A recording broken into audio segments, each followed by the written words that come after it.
নমস্কার, আজকে আমি নিয়েছি আমার সিক্রেট ইনগ্রেডিয়েন্টের আলুর দমের রেসিপি। এখানে আমি মিক্সিং জারের মধ্যে টমেটো, আদা, নুন, মৌরি আর কাঁচা লঙ্কা দিয়ে দারুণ একটা পেস্ট তৈরি করে নিয়েছি। এবারে তেল দিয়ে তার মধ্যে নুন হলুদ দিয়ে সেদ্ধ করা নতুন আলু ভেজে তুলে নিয়েছি। সেই তেলে দিয়েছি ফাটানো শুকনো লঙ্কা, হিং আর জিরে ফোড়ন, তার মধ্যে দিয়ে দিয়েছি ওই পেস্টটা।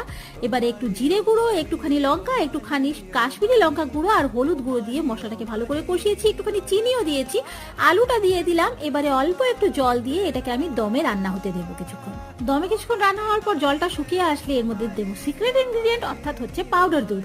এখানে আপনারা চাইলে খোয়া ক্ষীর দিতে পারেন, দইও দিতে পারেন। এবারে কিছুটা জল দিয়ে আবারও এটাকে আমি দমে রান্না করব।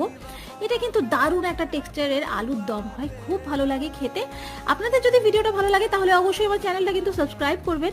এই যে দেখুন তৈরি হয়ে গেছে আলুর দম। চাইলে গরম মশলা দিতে পারেন, কিন্তু হিং যেহেতু দিয়েছি আমি গরম মশলা দিলাম না। গরম গরম কচুরির সাথে সার্ভ করুন, দারুণ লাগবে। আজকে এখানেই, কালকে আবার